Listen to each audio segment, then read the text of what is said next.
Also need the resolve to resist. Hey, thanks for watching our live stream.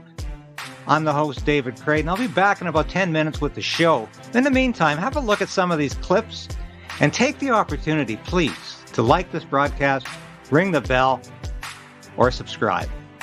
And we're stepping up in every way we can because we know that Russia must win this war. That Ukraine must win this war against Russia. Go down the list of things that Justin Trudeau disapproves of, and you can imagine all of the things that will be criminalized. That someone who spent the first half of his adult life as a practicing racist, who dressed up in hideous racist costumes so many times he says he can't remember them all, should then be the arbiter on what constitutes hate.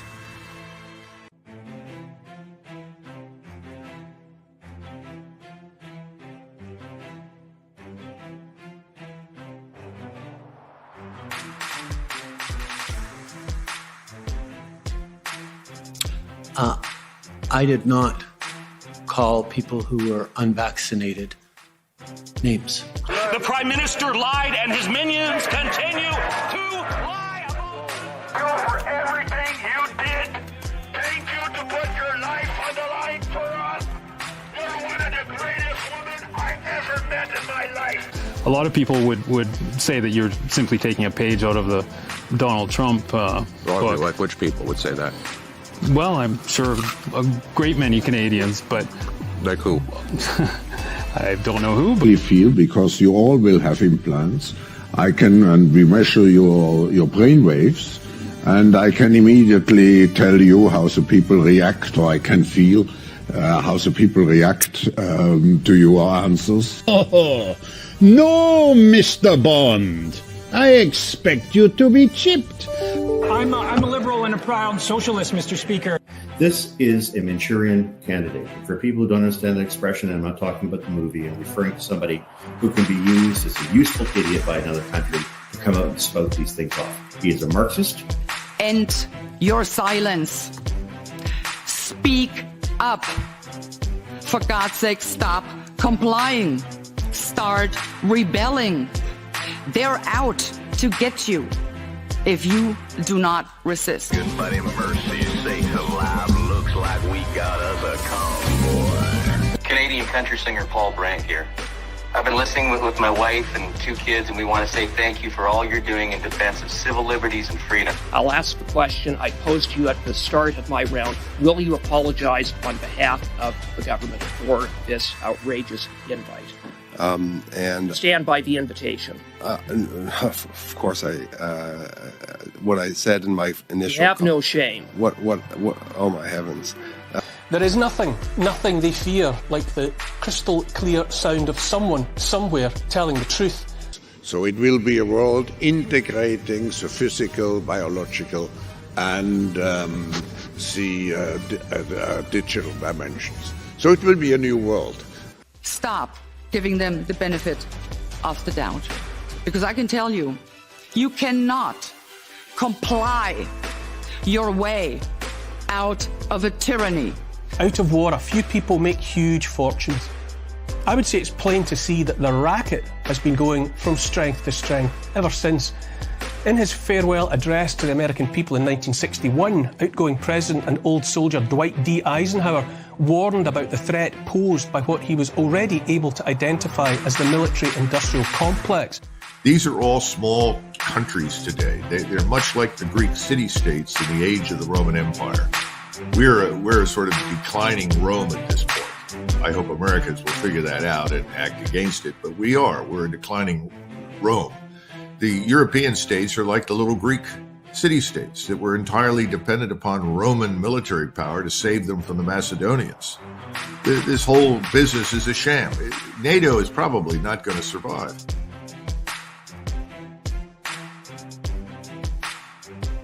From the Public Health Agency of Canada did not have the science to support this policy. So the government initiated a study with a guy named David Fisman at the University of Toronto. And this study was so bad, Madam Speaker, that there's a book called Fisman's Fraud, The Rise of Canadian Hate Science. And I just want to know how much money did they spend on these studies to support this ArriveCan when they knew that they didn't have the science to even support it from day one? The Honourable Parliamentary Secretary. Well, Madam Speaker, the mega conservative far right is coming out. These are the anti, these are the ones that still deny the pandemic. And at the end of the day, thank goodness it was that Canadians and the majority of the people in the House saw the value of protecting the health and well-being of Canadians, and that the far right was marginalized back then, Madam Speaker, because as a direct result, more people are living today. When did you and your government start to become so afraid of your own citizens? The Online Harms Act. You heard about it? Well, I've got some bad news for you. It is aimed at your free speech. Thank God for truckers. They are so terrified that we, the people, may make what they think is the wrong choice. That in the name of protecting democracy and saving us from ourselves, they're actually destroying our democracy and taking away our freedom. This is the worst assault on freedom of expression ever in Canadian history.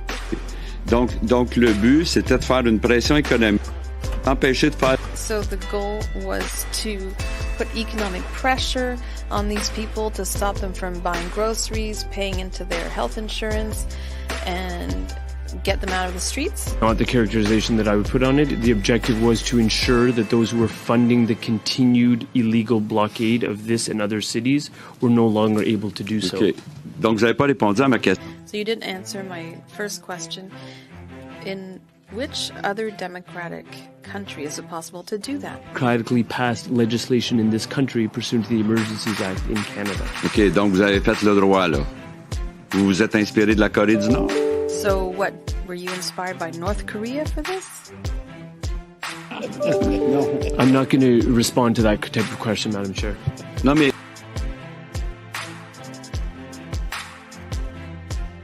He's calling them domestic terrorists and wants to freeze their bank accounts. This has been absolutely outrageous. And everybody now is starting to agree that Justin Trudeau has lost this fight. There will be consequences. Justin Trudeau, though, this week said something I hated, which he called out. He said, the world we're starting to see the rise, the growth of authoritarianism and totalitarianism and dictatorships. And I couldn't believe that he said this with a straight face. Listen. In all of our democracies, in every democracy around the world, we are seeing a rising movements of either authoritarian populism or skepticism about democracy itself. And we all need to recommit ourselves to standing up, not just for Ukraine, but through standing up for Ukraine, to the very principles that make our countries strong and free. So Justin Trudeau says these comments he says them with a straight face, as if he doesn't realize what's happening in his own country being led by him to clamp down on freedoms, the authoritarianism that he is presiding over in Canada.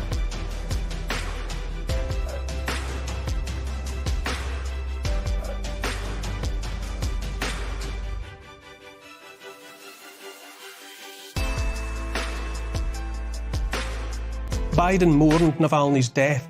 Even in prison, he was a powerful voice for the truth, he said. An interesting statement while journalist Julian Assange, who published Truth Inconvenient to the US and the West, presently rots in Belmarsh prison as he fights extradition to the US. I'm not yet aware of Biden mentioning, far less lamenting, the death in a Ukrainian prison of US citizen and writer Gonzalo Lira, who was critical of the Zelensky regime. Biden's administration has sought determinedly to jail his and their strongest and most popular opponent, Donald Trump. And yet, in the immediate aftermath of Navalny's death, Biden highlighted Vladimir Putin's desperate attempts to stamp out the opposition. Zelensky, propped up only by Western cash, has crushed his own political opponents as well. The pattern seems clear. Bleat about enemies threatening democracy, while simultaneously and blatantly and hypocritically seeking to trample on democracy at home, or turn a blind eye to the same being carried out by allies, or make that business partners.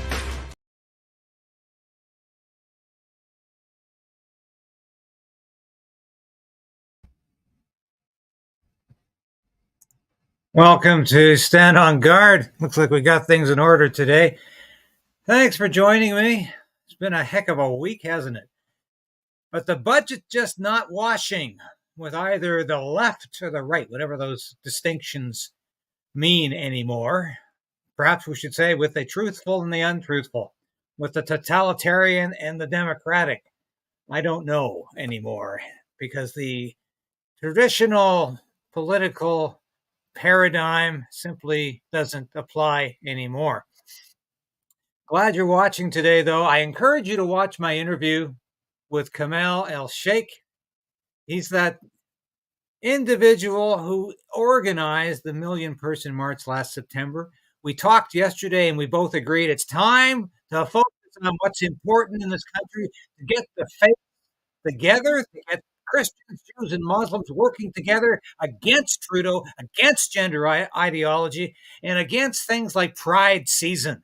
So Kamal is organizing another million-person march for June. I'm going to be the master of ceremonies like I was in September. And guess what happens in June? It's Pride Month. In the beginning of Pride season, which never ends in this country. We're going to have a march to demonstrate the need for parents to have some rights, for parents to raise their children, and for parents to say what's right and wrong to their kids. I'm just going to show a few highlights from the response to the budget yesterday. It was indeed very interesting. Honorable Leader of the Opposition. Who pays? That's right. Who pays for this latest $50 billion orgy of spending by this costly Prime Minister? We know who won't pay. It won't be those with trust funds that protect their millions of inheritance like the Prime Minister, nor the billionaires that invite him to their private Caribbean islands. They'll hide their money. You know who will pay? You will pay. You, the welder or waitress who can't pay your mortgage because he's inflated the mortgage rates. You will pay because he carbon taxed your food and now you can't feed your kids. Why should you pay for him? Yeah.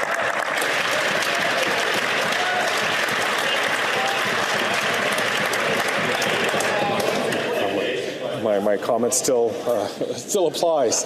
The Right Honourable Prime Minister. Mr. Speaker, it is interesting to see the lengths to which the Leader of the Opposition will go to avoid saying that he is choosing to stand with the ultra-wealthy, against the middle class, against young Canadians.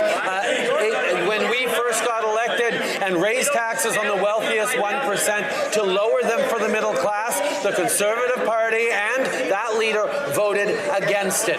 We're asking for the wealthiest in this country, the wealthiest 0.1%, to pay more in taxes so we can support the middle class, so we can restore the dream, particularly for young people, of home ownership, of a brighter future that the world is taking away from people all over the world. What unalloyed narcissism. But what can you expect from a Prime Minister like this? I love this moment, too. The Honourable Leader of the Opposition. Mr. Speaker, David Dodge, proud Liberal and former Liberal appointee as Governor of the Central Bank, said that this would be the worst budget in over 40 years. It turned out he was right. We've had John Manley, who said the Prime Minister is pushing on the inflationary gas pedal, Manley being a former Liberal finance minister. Yeah, now we even have Bill Morneau condemning the government of which he was the former finance minister. Mr. Speaker, why is it that so many Liberals have come to the conclusion that this Prime Minister is not worth the cost? The Right Honourable Prime Minister.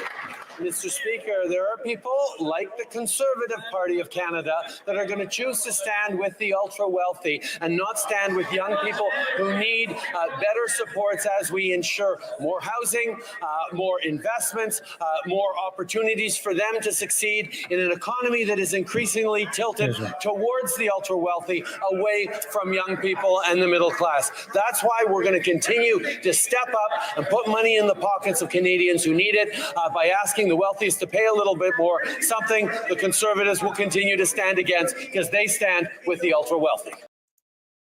So if you don't like Trudeau's budget, even if you're a liberal like John Manley, David Dodge, and Bill Morneau, his former finance minister, if you don't like Trudeau's budget, you're standing with the super rich, the ultra wealthy. I thought Trudeau was standing with the super rich, the ultra wealthy. Where does he vacation every Christmas and New Year's? Yeah, at a billionaire's resort.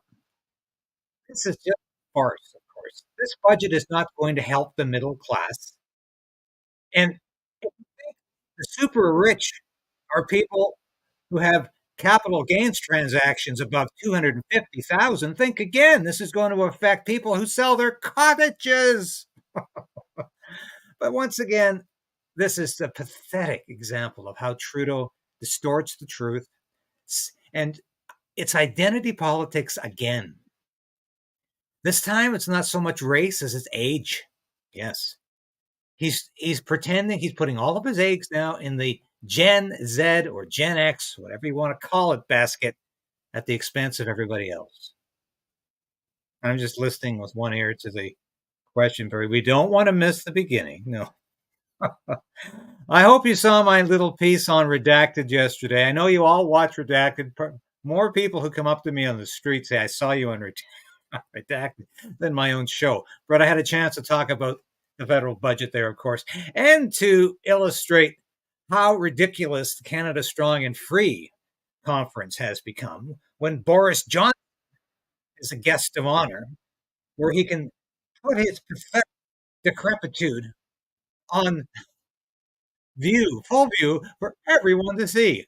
And as I said, I don't know if he crawled or staggered to that meeting, but his comments on Ukraine were absolutely dismal. Yes, let's kill more Ukrainians and let's give more money to the big-time armaments manufacturers. Billions, please, keep it coming. But that was really an odd moment. So I'm going to go to question period now. We don't want to miss the beginning, and it did start on time today. So let's have some fun today. Keep your comments coming. And I will keep posting comments throughout the next hour or so. Love to have you with us. Love to be here. He was also one of the first Indigenous managers at the Hudson Bay, one of the first Northern Indigenous commercial pilots, and a radio host and a journalist at CBC North. Mr. Firth was an advocate for addressing poverty and injustices Indigenous people have suffered. Wally also pushed the federal government to negotiate modern land claim agreements with the Dene and the Inuit. Interesting to note, we're still after the same things 50 years later. Wally did speak with me before his passing to talk about these issues and to catch up on family and friends. He'll be remembered as a trailblazer. He was humble, a great listener with passion for music, who loved to pick up the fiddle. Message home, Mr. Speaker. Yeah, good job, Michael, good job.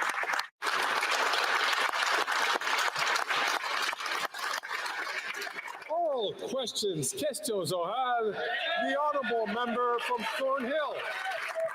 After 9 years of this Liberal NDP government and their soft on crime policies, Canada's criminal justice system is broken and Canadians feel unsafe in their neighborhoods. Here's where we're at today. The biggest gold heist in Canadian history, $20 million gone, several suspects involved with gangs and gun running, and they're already out on bail 24 hours later. Wow. Why does this government think the gangsters who steal millions of dollars deserve to be released back into the community? That's right. The Honourable Minister of Justice and Attorney General for Canada. I thank the member opposite for that important question. I point out to her and to other members of this chamber that we passed significant bail reform legislation in this chamber with the cooperation of premiers around the country and law enforcement officials around the country. What I would also point out to the member opposite is that I share her concern for organized criminality. In fact, I share it so much so that the Budget Implementation Act contains measures that will address money laundering and address financing through criminality. I desperately hope that that member and all of her colleagues will be supporting that aspect of our legislation and helping us to tackle organized crime and money laundering. Have you noticed Barani is losing more and more hair at the back? That's because there's an old Samoan proverb. When you take free speech away, you will lose your hair. To wait your turn before taking the floor. The honourable member from Thornhill. Speaker, it didn't work because Liberals do think that these criminals should be released back into the community because they passed the very bills that made it possible. And they are the reason why gun runners and gangsters who steal millions of dollars in gold get turned back loose into the streets. Did the Prime Minister get a little golden nugget from these criminals to pass his catch and release Bill C-75? When will they finally reverse these policies, protect our communities, and keep criminals in jail where they belong? Yeah. The Honourable Minister of Justice and Attorney General. Mr. Speaker, our resolve to ensure communities are safe is strong.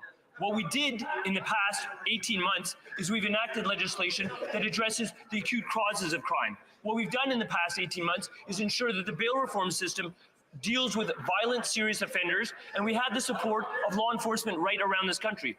The other thing that law enforcement has been talking to me and my colleague, the Minister of Public Safety, about is the acute need to address organized criminality in this country. Previous times legislation has been in this chamber, they have voted against such legislative initiatives. They have one more opportunity, but they've already announced they won't be supporting us getting tough with money laundering and organized criminality. Thank you, James. The honourable member from Thornhill. He's losing more every day. They're out on bail less than 24 hours later. The Liberal incompetence touches so much more than the criminal justice system. You might need a nugget of gold to buy gas in Ontario today. After 9 years of this Prime Minister, his carbon tax prices have hiked the cost of gas by 14 cents a litre today. If he refuses to call a carbon tax election, will the Prime Minister put a pause on his punishing hikes over the summer so that Canadians can take a little road trip? Or will he do everyone in this country a favor and take a permanent road trip so the Canadians can afford to live? That's what the carbon tax is all about. They don't want us to have the freedom to drive. Thank you, Mr. Speaker. 8 out of 10 families receive more in the Wrong. carbon rebate than they pay Wrong. on the carbon price. The reason is that all the proceeds from the carbon price are sent back to Canadians. Wealthier families pay more, so low-income and middle-class families get more, Mr. Speaker. 8 out of 10 families get more from the carbon rebate than they pay on the carbon price. In addition to that, obviously, that reduces pollution, that reduces the cost of climate change. The Honourable Member for Bellechasse-les-Échemins-Lévis. Well, thank you for all of your perspective on why Varani's going bald. Here than ever, criminals have total impunity, and affordable housing is so scarce that Quebecers are forced to live in motels, Mr. Speaker. Canadians who can no longer afford housing or even food, that is the reality today. This Prime Minister is simply not worth the cost. Will he show Canadians a little empathy, or will he continue to make their living conditions worse, Mr. Speaker? The Honourable Minister of Public Services and Procurement. Thank you, Mr. Speaker. 1, 2, 3, 4, 5, 6. That's Nice the thing. number I didn't know he could count. units of affordable housing created by the Conservative leader when he was housing minister during Of his course, whole that's not true either. mandate for the whole country. It's difficult to talk about empathy when we think of the Conservative leader who created 6 affordable housing units, one for each 6 million Canadians during his mandate. There were 170 created in my colleague's riding recently. The Honourable Member for Bellechasse-les-Échemins-Lévis. I'll give him a number, 9. 9 years of this Liberal government means 9 years of inflationary policies, 9 years of wasting Canadians' money, and 9 years of reckless disregard for them. Money everywhere but in Canadians' pockets, criminals everywhere but in jail, and affordable rents everywhere but in Canada. Why so much failure? The answer is as simple as it is glaring. It's because of this Prime Minister who isn't worth the cost. Can he put an end to the budgetary mess and give a little more thought to Canadians who can't even afford housing because of him?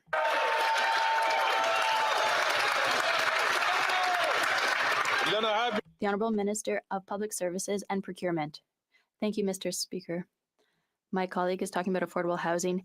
6 affordable housing units under the Conservative leader when he was Minister of Housing for his whole mandate for the whole country. In just her riding, 173. In just her riding, 173 affordable housing units have been created by municipalities with financial help from the Canadian government. As her leader continues to insult Quebec's municipalities, calling them incompetent, with 6 affordable housing units, there are 100. This guy's had so many COVID shots. He can't even put a sentence together. To not speak when they have not been recognized by. You remember that he was health minister and he said, "Get COVID for the rest of your life, or until you drop dead of a heart attack." The honourable member for La Prairie. The Prime Minister's budget is a budget of threats. The Prime Minister is threatening the provinces with cuts to housing money if they don't accept federal conditions. He's also threatening cities with cuts to public transit funding if they don't agree to have their zoning rules dictated by him. Funny, these are exactly the same threats proposed by the Conservative leader. Huh. Canadians already had some. Well, where's Justin? Well, let's see if Melanie Joly is in the house. With a Liberal Conservative coalition. Do we really need that? Justin had a hard day in question period yesterday. You know, they mopped the floor with him. Hello, Pablo. Order. The Honourable Minister of Transport. No, the Mr. weasel's Speaker, not in the house the today, Bloc Lucy. Québécois tells us that housing is important. That's great. It's in the budget. They say that helping youth is important. That's great because that's also in the budget. Seniors are also important to the Bloc. Well, look, Mr. Speaker, they're also in the budget. But they're going to do like their Conservative colleagues, their great friends, and they're going to vote against it. It's time for the walk to match the talk. This budget could be defeated. The honourable member for Could La be. Prairie. Not saying it will ultimate be, threat but it could be. of this budget is its pandering. The Liberals' priority isn't housing, it's their re-election. The numbers say it all. If their priority was housing, they wouldn't have budgeted 97% of the billion dedicated to accelerating apartment construction just after the election.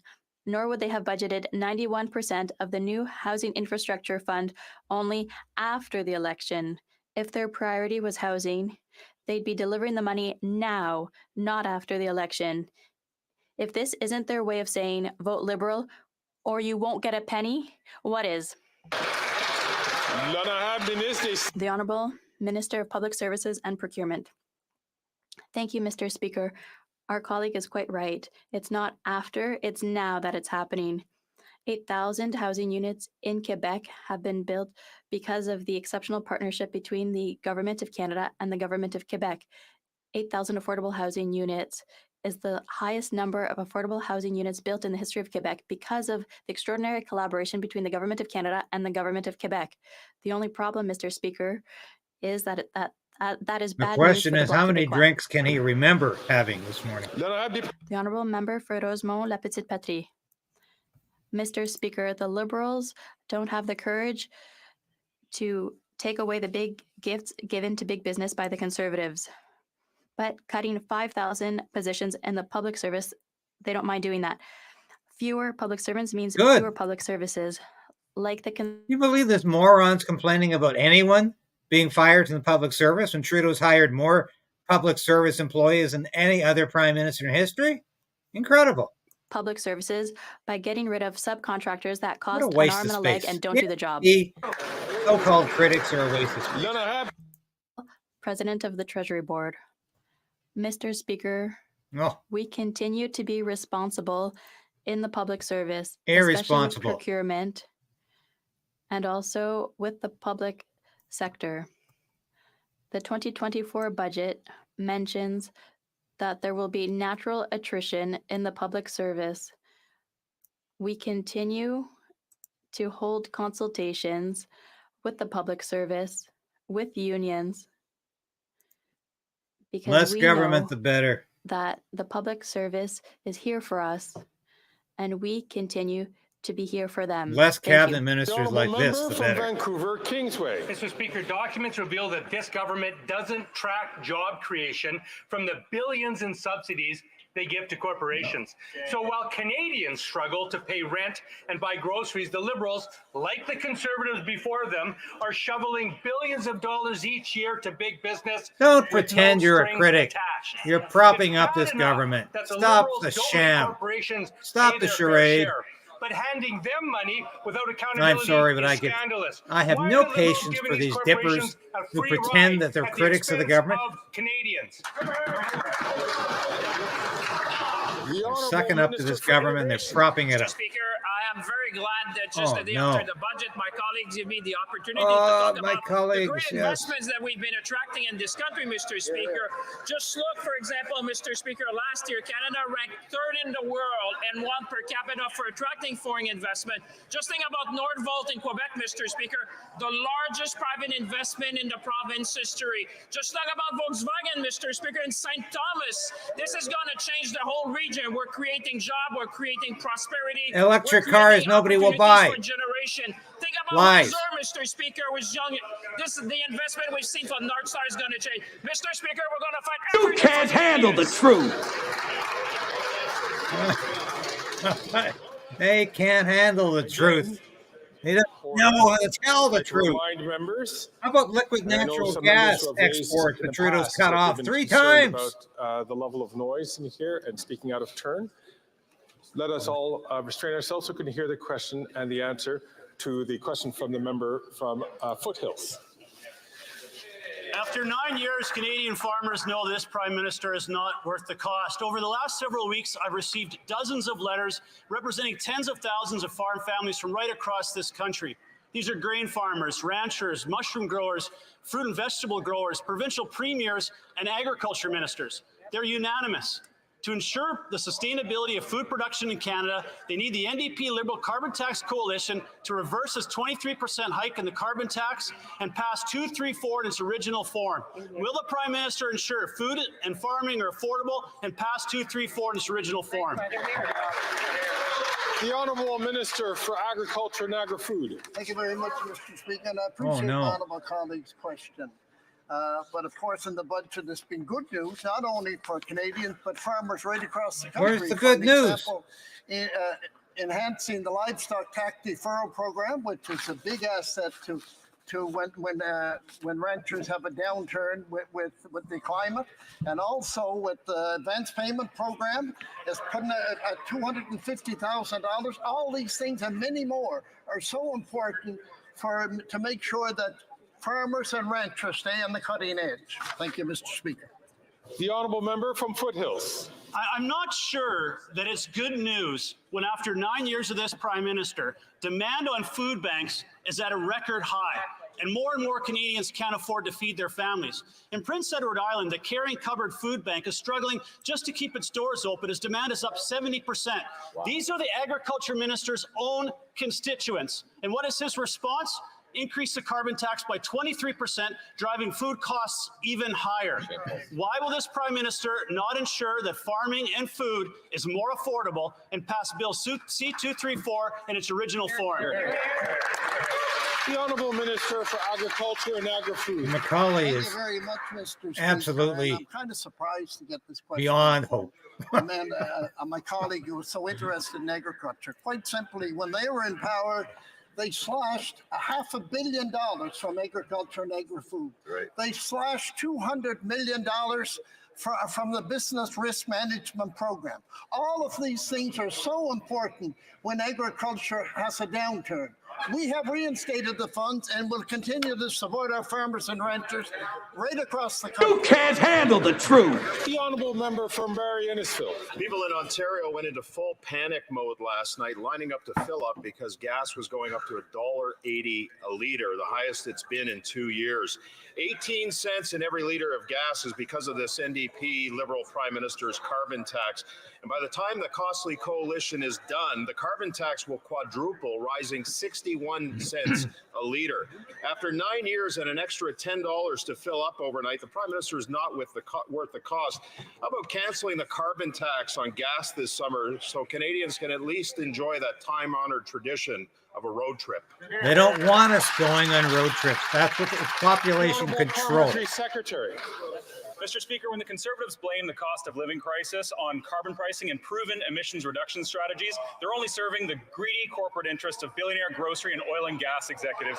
There's no rebate on the provincial gas tax that Danielle Smith jacked up on Albertans on April 1st. There's no rebate on the summer fuel surcharge or excessive oil and gas profits. But the Canada carbon rebate is 4 quarterly payments per year as an incentive to use a little less and get a little bit more tax-free cash in your account 4 times a year. These Conservatives don't have a plan for affordability. They don't have a plan for the environment. They consistently prioritize the corporate interest of their greedy oil and gas masters over the needs of everyday Canadians. You read that script very well. Can you do anything else? Probably not. The honourable member from Barrie Innisfil. If that member is so confident in the carbon tax, I dare him to convince the Prime Minister to call an election. The increase caused so much panic and long lines at gas stations across Barrie Innisfil last night. Costco was so busy that cars were lined up in live traffic on Mapleview. The NDP Liberal government plans on quadrupling the carbon tax to 61 cents a litre. The lineups in panic across the country shows that after 9 years, Canadians can no longer afford this costly coalition. Why don't they just come and live with reality and axe the carbon tax so Canadians can afford life? The Honourable Parliamentary Secretary. Liberals sound stupid, Lucy, because they are. Election on the carbon tax. In fact, there was 3 of them. We won them all. And last election, they ran on a promise with Aaron O'Toole. Remember that? Remember his little cover? Oh, we remember Aaron O'Toole. Bye-bye. About climate change, and they were going to use carbon pricing to lower emissions. Well, they lost. But they still all ran on that promise to price carbon. But when this new member of Parliament, the leader of the Conservatives, the petro puppet of Carleton, came in play.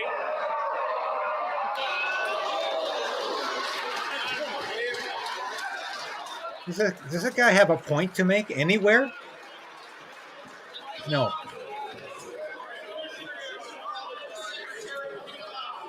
"15-minute ghetto zones." Exactly, Jennifer. That's where they want us to live and never leave. Just be content. Stay in your block. Actually, stay in your apartment and never come out. That's what the Liberals, that's the Liberal vision for Canada. Colleagues, we can be pointed, we can be passionate, and we can be many things. But what we must always remain to do is to make sure that we're carrying ourselves and we refer to each other politely. The honourable member, the honourable parliamentary secretary knows that.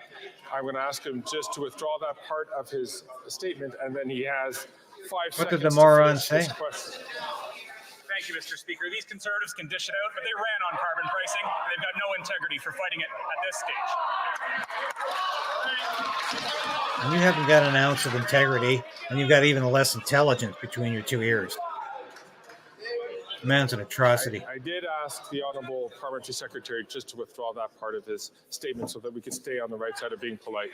The honourable parliamentary secretary. Try again. Mr. Speaker, I apologize for causing a little bit of disruption. It seems that the Conservatives are... It's not an apology, you half-wit. The honourable member did apologize for causing disruption in the House. The honourable...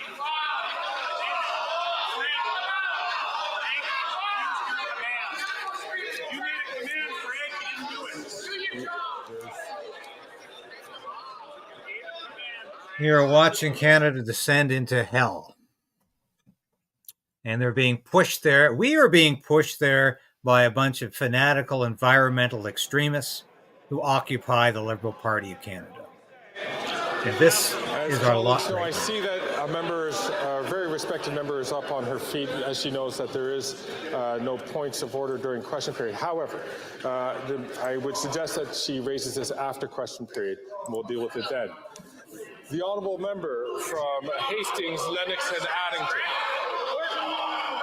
Before this government came into power, road trips used to be a staple vacation for many Canadian families.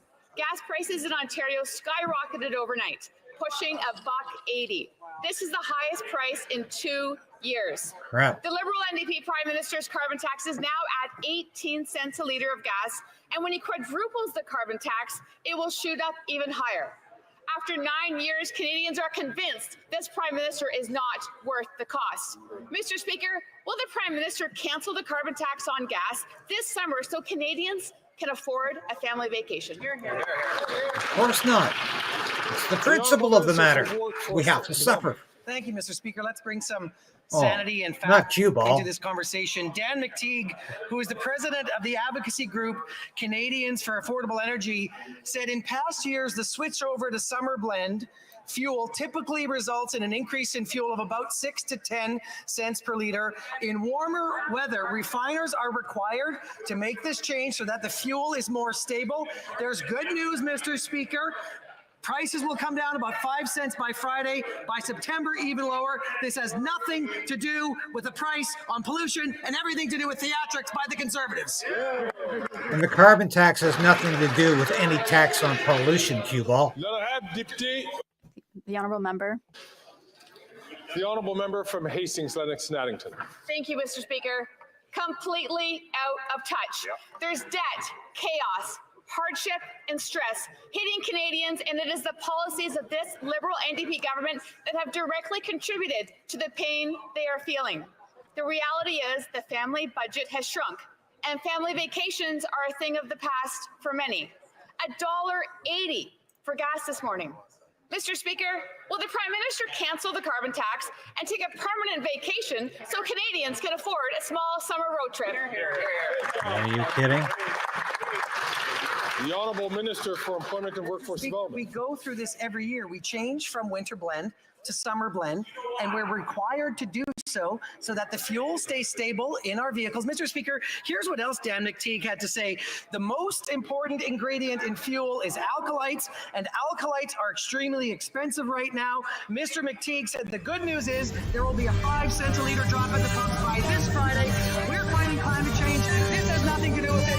Pure theatrics from Conservatives to scare people while we have the backs of Canadians from coast to coast to coast.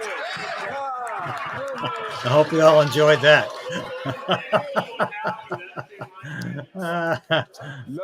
The honourable member for Drummond. Mr. Speaker, on page 74 of Budget 2024, it's titled Halal Mortgages. Let me guess, it's not doing enough for Quebec. This isn't the first time the federal government has considered Sharia-compliant mortgages. In 2009, CMHC had commissioned a study on the subject.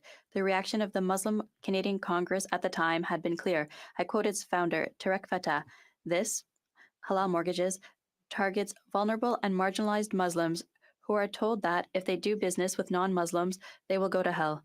My question is simple, Mr. Speaker. Who exactly is this measure aimed at? This is Trudeau's pathetic attempt to bring back the Muslim vote, which is completely turned against him because of gender ideology and things like Pride season. That's all this is about. It's a pathetic attempt to bribe Muslims. And they're not actually getting anything more financially or fiscally. It's just camouflaging.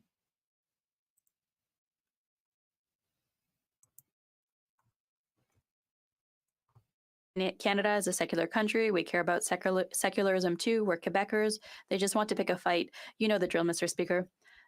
So if the Liberals are so in favor of secularism, can they tell us why they want to move the election date due to a religious holiday and why they want to introduce elements of Sharia into the mortgage rules of this supposedly secular country? The Honourable Minister of National Revenue. Thank you, Mr. Speaker. Once again, this is a financial tool that is absolutely not put forward by our government. We are looking at the product. We want to know if it is fair, if it follows the rules. We are just going to study this matter. There's no intention from our government to support. We just want to make sure it's fair. Thank you, Mr. Speaker. The Honourable Member for Drummond. Then why is it in the budget, Mr. Speaker? I don't understand. Anyways, Mr. Speaker, we are witnessing a clash of values. While the Minister of Justice intends to use Quebecers' money to challenge Quebec's law on the secular nature of the state, the Liberals are thinking of incorporating more religions into Canadian law. I will once again quote Tarek Fatah, founder of the Muslim Canadian Congress, on halal mortgages. We see this as the financial front of the Islamist movement. These are serious words. Will the government admit that it is not defending secularism, but rather bringing more and more religion into the affairs of the state? The The Honourable Minister of National Revenue. Thank you, Mr. Speaker. Once again, we are talking about financial tools that are available on the market. This is in no way a product proposed by our government. We want to ensure that this financial product that is on the market is not breaking the rules. Thank you. Member from Leeds, Grenville, Thousand Islands, and Rideau Lakes. After 9 years of this NDP Michael Liberal Barrett. Prime Minister, he's not worth the cost or the corruption of his $60 million Arrive scam. The Prime Minister's favorite scamster told the House yesterday that his home had been raided by the RCMP for his role in this latest scandal. But he also told the House that the NDP Liberal government hasn't asked for a penny back of the ill-gotten gains. Now, the House has ordered it. Why hasn't this Prime Minister enforced it? When will Canadians get their money back? The Honourable Minister. Good idea, Don. Mr. Speaker, as my honourable friend knows, there are internal audits being conducted by the CBSA. The RCMP are looking into this matter. The Auditor General had done a report, and we've accepted the recommendations, and my colleague from Public Services and Procurement has changed many of the rules around these types of contracts. Mr. Speaker, we've also said from the beginning, anybody who abused taxpayers' money will face the consequences. And of course, the government will always seek to recover taxpayers' money that was spent inappropriately. The Honourable Member for Leeds, Grenville, Thousand Island, and Rideau Lakes. Well, I'm pleased to hear from the latest candidate to be the next leader of the Liberal Party that he's interested in getting Canadians their money back, because the current Prime Minister has so far refused. And that's what we heard from GC Strategies frontman yesterday, after telling us that for playing his role in the Prime Minister's latest scandal, his house has been raided, but the Prime Minister has still failed to get Canadians their money back. The House has ordered it, and we just want to know when the Prime Minister and the next person auditioning for his job are going to enforce it. When do Canadians get the cash back? The Honourable Minister for Public Safety. Speaker, again, my honourable friend knows that there are a series of internal audits being conducted with respect to this matter. He referred to the RCMP that are also seized with many of these issues. They took a certain action yesterday, which we heard about in this House as well, Mr. Speaker. I think the honourable member should have some confidence that those who have abused taxpayers' money will face the consequences. Are you kidding? Money has been misplaced or mishandled. Of course, the government will seek to recover those funds. Now, who would believe Dominic LeBlanc in saying that? The Honourable Member That for is a Megan stretch Secretary. for any imagination. The Prime Minister and his allies in the bloc should be ashamed of having voted to grant millions more for ArriveCan, a decision that made the owners of GC Strategies multimillionaires. Kristen Firth, co-founder of GC Strategies, said yesterday that the Prime Minister has made no move to recover the money wasted on his ArriveCan app. ArriveCan cost $60 million. Yesterday, the Prime Minister ordered his troops not to ask questions and not to seek reimbursement from GC Strategies. The clock is ticking. When will the Prime Minister give Canadians back their money wasted on ArriveCan? When hell The freezes Honourable over. Minister of Public Safety. Mr. Speaker, as I said to our colleague in the past, of course, he knows very well that there are investigations underway, including by the RCMP. There are internal verifications underway. My colleague, the Minister of Public Services and Procurement, has changed some rules following the Auditor General's report. And we've always said that anyone who has abused taxpayer money will have to face consequences. And of course, the government will undertake the necessary processes to recover that money. Trudeau never faces any consequences for abusing taxpayers' Ontarians money. woke up this morning to find out that they got mugged by corporate oil and gas greed today. Gas prices are up 14 No, it's your carbon tax, you halfwit. $1.80 at the pumps. Now, this Liberal government almost found the courage to tax the profits of the oil and gas corporations, but buckled when after their lobbyists told them not to. So, both Liberals and Conservatives, we know no, we'll Stop always pretending protect you're the record ready. profits of the oil and gas corporations. So when will this You're Liberal barely an government MP. finally find the spine to say no to the lobbyists and actually stand up for hardworking Canadians? Oh, yeah. Up on the government. You're so tough. Minister for Innovation. Mr. Speaker, usually I say we will take no lessons from the Conservatives. Okay. This time I'll say that from You're the getting NDP. it. Mr. Speaker, Canadians watching at home know that we have been fighting for them every single day, Mr. Speaker. Every member on this side of the House wakes up in the morning to work for Canadians to improve their lives, to make sure that we stabilize prices, Mr. Speaker. We introduced the largest reform on competition in this country, Mr. Speaker, something that we should all be proud of, because that is the most consequential thing to help Canadians, not only for this generation, but for generations. You can't handle the truth.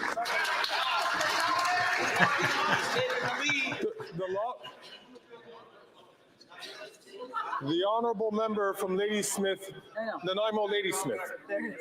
Mr. Speaker, as wildfires devastate Canadian communities, the need for sustainable, clean energy is greater than ever. Yet, the Liberals continue to side with oil and gas and delay on placing a strong emissions cap on big polluters. The Conservatives, on the other hand, are happy to sit back and let the planet burn.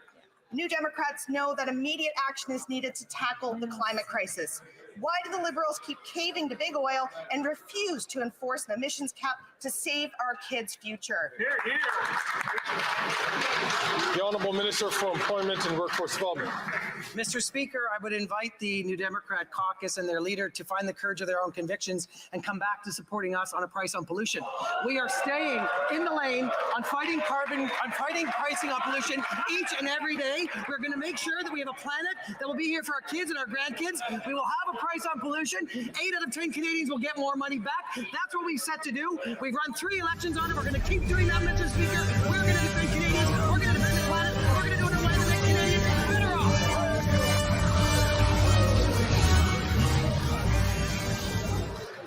Globalist cue ball. Order.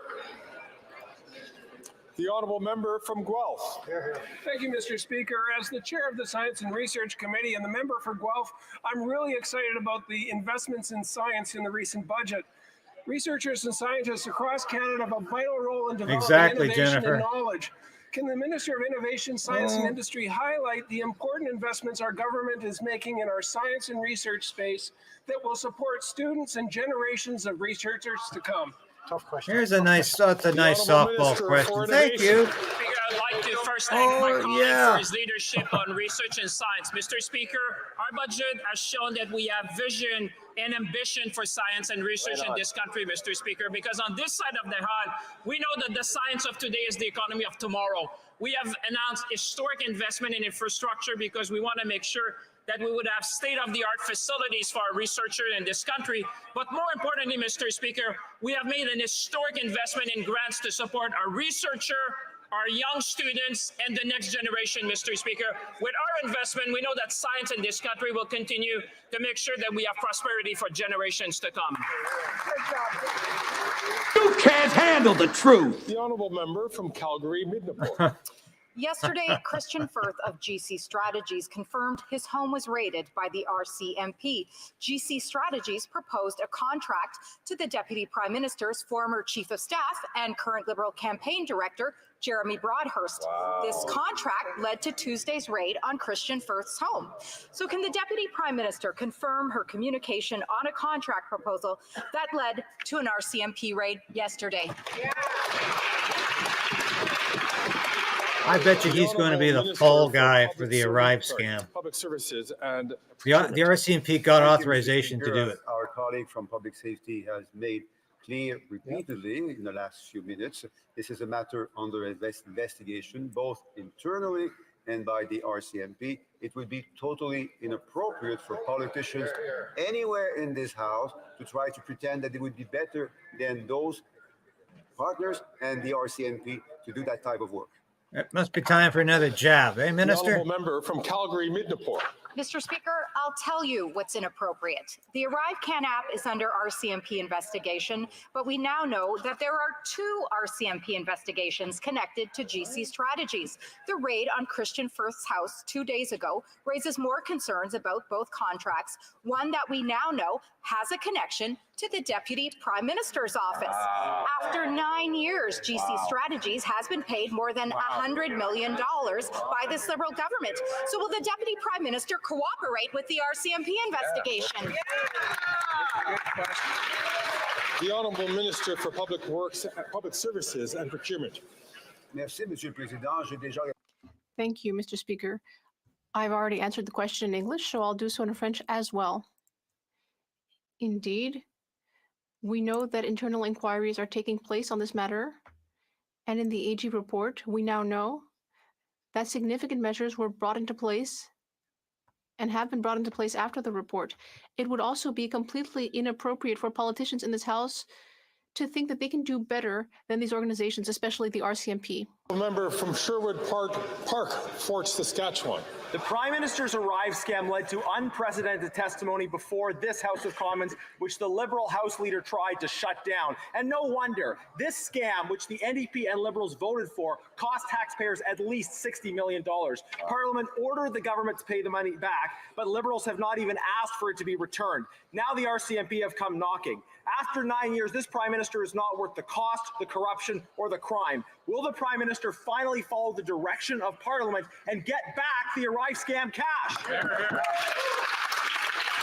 The Honourable Minister for Public Safety. Mr. Speaker, my honourable friend knows that this government always works collaboratively with Parliament. We've done so in many cases. In fact, parliamentary committees have also looked into this matter, and government officials have been, of course, available to answer all their questions and provide documents. As my colleague, the Minister of Public Services and Procurement, made clear, Mr. Speaker, there are internal audits taking place. The RCMP are also seized with this issue. We think it would be appropriate to allow these investigations. This is a disaster of a budget. That's why Freeland's not there. The government will always take steps to recuperate taxpayers' money that was inappropriately expended and hold those accountable that have abused taxpayers' money. Right. The Honourable Member from Sherwood Park, Fort Saskatchewan. Mr. Speaker, they haven't cooperated because this House voted to ask for the money to be paid back. And Christian Firth testified that this government has not taken any steps to seek the return of the money. After 9 years, it's clear that this Prime Minister is presiding over a severely incontinent contracting system where money constantly flows to NDP Liberal insiders. Canadians need a government they can depend on to stop the crime and end the corruption. Again, will the Prime Minister follow the direction of this Parliament and ask the Arrive scammers to return the money? Return the money! The Honourable Minister for Public Safety. Mr. Speaker, my honourable colleague has just repeated his previous question. I'll give him the same answer. This government always takes the use of taxpayers' money extremely seriously. Absolutely. We have said that if taxpayers' money has been misplaced or mishandled, of course the government will ask that that money be returned and take the steps appropriate to recuperate that money. And in the case of individuals, my colleague may have taken note of the RCMP action yesterday. In the case of individuals who have abused taxpayers' money, of course the RCMP will take the steps necessary to investigate these matters. You're right, Trevor. No word about the Chinese election interference. No word. Mr. Speaker, this Liberal Give me a break. budget doesn't just represent the end of any respect for jurisdiction. It also represents the end of any level of competence in politics. Ottawa is trying to impose its priorities without even thinking about whether it makes sense. For example, building 40-floor apartment towers near schools in neighborhoods which it knows nothing about, or creating standards for skilled trades without knowing anything about it. Same thing for long-term care. Why not let competent people take care of issues that are in their fields of jurisdiction? The Honourable Minister of Transport. Mr. Speaker, the Bloc Québécois should show some courage. It should tell us exactly what part of the budget they object to. Investing in housing? Do they object to helping to feed kids so they're not hungry at school? Are they against investments to help municipalities in our rural regions? What exactly do they object to? They should have the courage to say so, because right now they don't dare come out and say exactly where do you what want they don't anyone like. to begin? By eviscerating your lousy budget. Acting like their best friends right next to them in the There's House. so much They to don't choose have from, the courage Pablo. to tell us what they don't like. They just want to vote against the budget. The honourable member for Joliette. Well, Mr. Speaker, we are against interference in our One of the worst jurisdiction. budgets in history. No If the question Liberals about want it. to do Quebec politics, then they should run for the Liberal Party A of Quebec. pathetic attempt Otherwise, they should take to care of it bribe at the federal level. a There's plenty generation. to do. That's all They this should budget is transfer about. money for housing instead of negotiating until 2025. They should put an end to the two-tier system for seniors. They should refund Quebec for asylum seekers. They should reform EI as they've been promising since 2015. They should stop the fossil fuel industry from spoiling the fight against climate change. They should simply These do their people job. are all mad. When will they? They're insane. They want their fight against climate change because they've The got nothing Honourable else Minister to of Public offer the Services and world. Procurement. We My all know colleague this a is just a distinguished myth. We economist, all Mr. know this is Speaker. a lie. We He all knows know that it's this is important completely for everyone fabricated. to work Don't together we? to take care We all of know that Canadians, out there. including Quebecers who are struggling these days. So, of course, You he'll be look very like happy you're to see struggling. that $6 billion have been invested in Quebec over 4 years. Quebec is very happy about it. It's He's probably enabled forgotten to take that 35,000 new daffodil childcare out of his spots to be lapel. opened up. As an economist, as I am, he knows that that's very good for gender equality, for reducing poverty, and for helping our children Very good develop, for gender all equality. while respecting provincial jurisdiction. The honourable member from Edmonton Mill Woods. I know we have all heard the horror stories on how bad auto theft has gotten in this country after 9 years of this NDP Liberal government's soft on crime policies. And now we have reports coming out of Toronto that a Good Samaritan had pulled over to help somebody in medical distress. And while he was helping them, his car was stolen. That's how broken this country has become. That a It's car broken. is stolen every 6 minutes and violent carjackings are on the rise. Now, since they're not going to do anything about it, 70%. when will they just get out of the way and let a common sense conservative government come in and stop the crime? 70% of Canadians believe Canada is broken.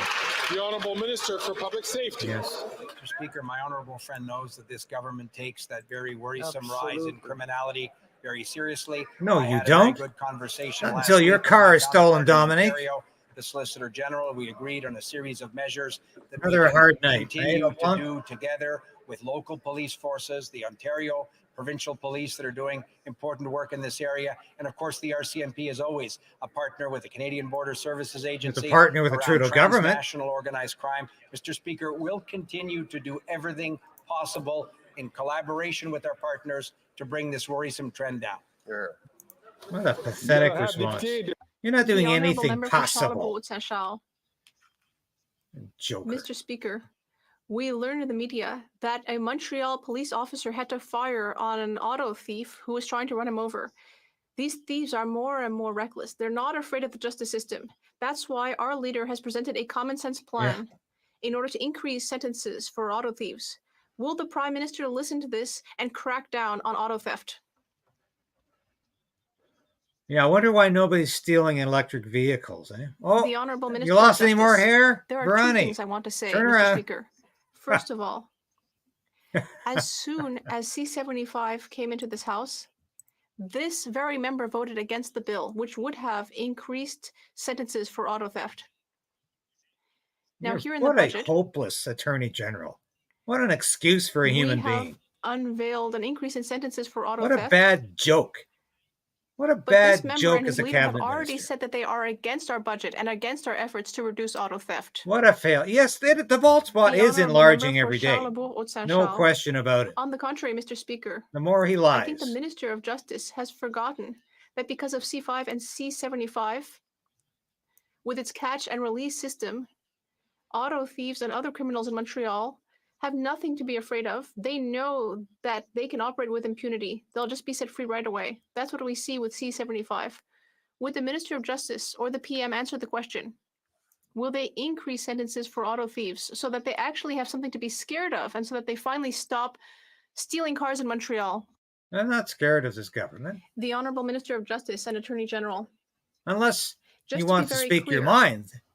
For And constituents this of ass this wants to member, take your free when speech away. C75 was in this House, we proposed including sentences from 18 to 24 months for auto theft, and yet this member and all of his colleagues voted against that. Trudeau, And Varane, in this and budget, we're not Guilbeault, just going to the change worst the criminal criminals code, in we're the also Liberal going cabinet. to change penalties for money laundering. They want to destroy this country beyond And yet my redemption. colleague and all of his conservative colleagues have already said they will vote against it. It's very hard to understand what he's talking They are about. peculiar, Sudbury. absolute ineptitude. Eliminating violence against Indigenous women and girls, Here comes a softball.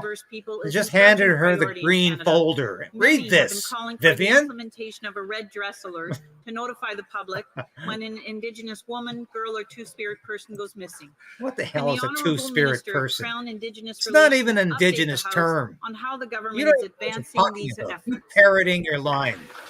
The Honourable Minister for Crown Indigenous Relations. Mr. Speaker, the ongoing What a national pathetic crisis bunch of must people. come to an What a end. pathetic government. No one knows this better What than an the families of excuse for those country who have Canada lost has their loved become ones under through these this imbeciles. crisis. That is why we're working with Indigenous partners and leveraging Budget 2024 investment of $1.3 million to co-develop a regional red dress alert system. From housing to Indigenous policing, Budget 2024 continues to make progress on the systemic change needed to put this crisis to an end once and for all. I want to thank the member for that important question and for advocacy. It was really We will important, continue to yes. do this work, important work with Indigenous What about those partners and two-spirited colleagues people? across the floor. Thank you, Mr. Speaker. The honourable member from He looks around. Did I get that right? Was that okay? Mr. Speaker, after 9 years of this NDP Liberal government, this Prime Minister is not worth the cost or the crime. Well, they gave this Today guy we his learned that questionnaire thieves who too. stole $20 million in the biggest gold heist in Canadian history are out on bail. Right. This is because the Liberal government's shameful Bill C-75 Why the hell are we that talking allows about this offenders gold to be in jail heist in the morning and when back we've on got the a streets in budget evening? that's going to Will the Prime cripple Minister the reverse Canadian his bail over economy? jail policies These in guys Bill are not living in the real C-75? world either. You know, I ask you guys out there, do you think the Conservatives ask relevant questions half the time? Mr. Speaker, the bill Okay, that the, one more the chance to Conservative show Party off your loves bald to spot, discuss in Bernie. this context actually included things such as increased penalties for auto theft, a key criminality issue that is seizing Canadians right now. It's an issue that we need to all address. I find it a little bit disturbing and a little bit hypocritical, actually, that that member and all of his colleagues actually voted against that bill at the time, which would have helped augment the crimes against people who steal automobiles. But yet they have another opportunity. But unfortunately, they've already declared that vis-a-vis the further efforts we're taking to address automobile theft. And this they're guy had his continuing own to vote car against. stolen. The honourable member from Looking Kamloops, good. Thompson Caribou. After 9 years of NDP Liberals, offenders like Bernardo and Magnotta are living better than many Canadians with cable, canteen, and a beautiful gym. This is at a time when Canadians are having trouble when it comes to heating, eating, and housing. Breaking news, Mr. Speaker, the Correctional Officers Union tells us that crime is thriving. Not on the streets, but in jail, with drones dropping drugs and serious weapons. When will this government realize that violent offenders shouldn't have access to these things? Yes, Who's I running forgot corrections? Freeland Lee. Sorry. The Honourable Minister for Public Safety.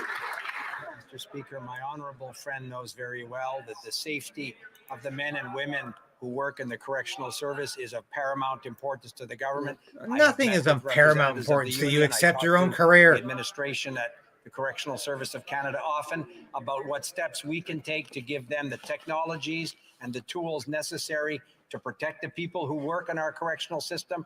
And Mr. Speaker, we will always do everything we can to keep these institutions safe for the brave women and men who do this difficult work for Canadians. The honourable member from Fort McMurray, Cold Lake.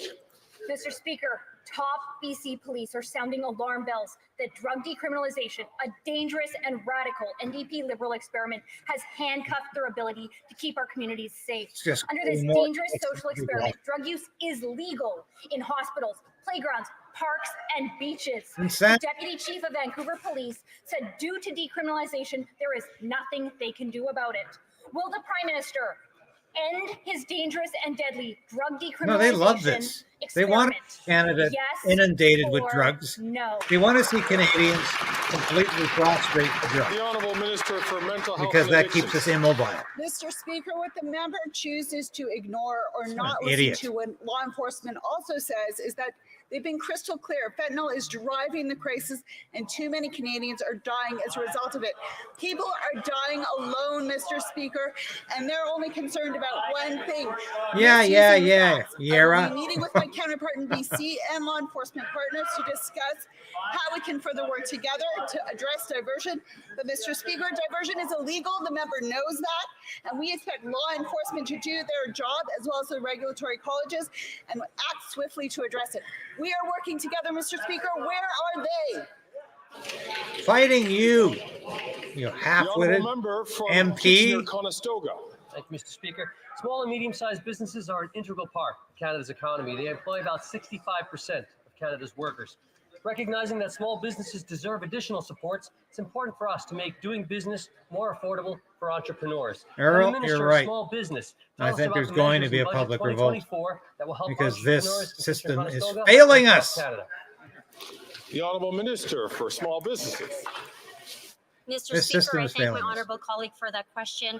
As a former small business entrepreneur myself, I know the importance of affordability for entrepreneurs. So I'm glad that through Budget 2024, our government is committed to delivering $2.5 billion to small businesses and to 600,000 small businesses across Canada through the Canada Carbon Rebate. Reports say that small businesses are directly impacted by 60% of them are directly impacted by climate change. And while the official opposition continues to want to cut the Canada Carbon Rebate, on this side of the House, we're going to continue fighting climate change while putting money back into the pockets of Canadians and small businesses. Oh, you all read from the same script. Do you believe any of this? Do you believe any of this? Or you just keep repeating the absolute bilge? So-called feminist policies in this year's budget, in rural Manitoba, the Liberals have cut all funding for counseling and legal services for survivors of sexual violence at the Survivors Hope Crisis Center. Time and again, this Prime Minister shows that he is a fake feminist. Meanwhile, the Conservative leader, well, that's true. He is a phony feminist. Every corner cozying up to extreme misogynists like Alex Jones. Yeah. Will the minister do what's right and restore funding for survivors at the Hope Crisis Center? What the hell does Alex Jones have to do with this? This woman is the one who wants to give everybody $20,000 bucks. We know there's always more to do, and I really appreciate the member opposite really and the work that she does lunch. on the Status of Women Committee. She is a true advocate for women, but I will point to the fact that this budget does cover contraceptives for women. 9 million Canadians will be able to make choices on their bodies because of choices on their bodies. We've got investments against workplace sexual harassment. We've got investments to have more childcare spaces. And if they don't if they don't use the contraceptive, they can always have euthanasia. Mr. Speaker. That's always an option. If the healthcare system fails, well, euthanasia is available. That's the Liberal policy. That's the Liberal directive. Mr. Speaker, the government has brought back in a requirement for most Mexicans to have a visa in order to come to Canada. People with valid work permits can come to Canada with just an electronic authorization, but members of their family and their children are not included. They need to get a visitor visa for their children, but that takes much longer. A mother in my riding lost her job because she couldn't come back to Canada without leaving her child in Mexico. It's a lose-lose situation for the worker, her family, and for the business. I'm sorry, I'm not going to be crying about this something one. about the situation promptly? The Honourable Minister. Why don't you just? Well, she could go into the U.S. illegally. They won't stop her there. I'd like to ask the member to come see me after this session in order to discuss the situation. What an understanding now we know guy! That people get their visa in Mexico. That's the rule, and if there are any exceptions that need to be discussed, always there to I would help. encourage him to come see me. Yeah, come see. Following discussions, come in one door and out the other. Discussions among representatives of all parties in the House. I understand there is an agreement to observe a moment of silence. I now invite. Why are we having a moment of silence? I now invite the House to rise and observe a minute of silence in memory of the victims of the tragic event that happened 4 years ago in Nova Scotia.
others.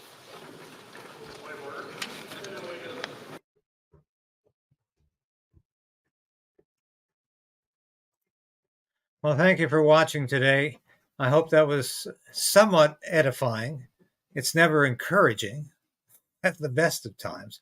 I have a couple of comments I wanted to make after this question period. Once again, I find the level, the caliber of questions coming from the official opposition to be lacking, severely lacking at times, because we have nothing about the Online Harms Act.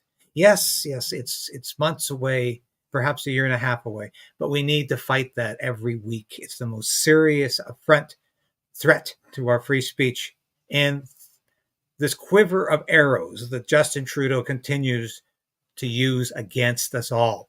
We had very little about ArriveCan today, nothing about the China election interference inquiry, and nothing really about how the budget is thrusting this country further and further into debt.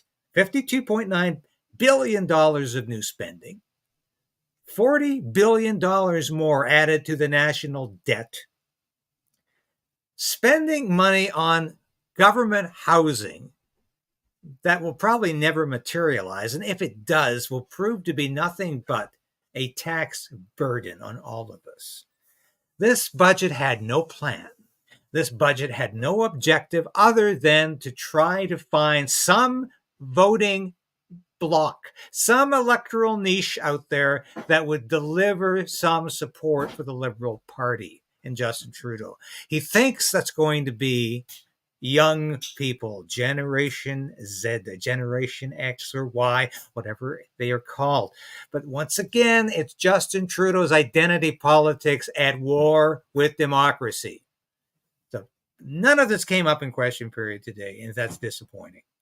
I encourage you to watch the interview I did yesterday afternoon with Kamel El-Sheikh, because we need to focus on what's important for Canada, and that's to eradicate gender ideology from the schools, to take parental rights back from Justin Trudeau, from provincial governments, and from school boards, which are taking those rights away from parents. We need to keep fighting, and that's what I'm doing on this broadcast every day.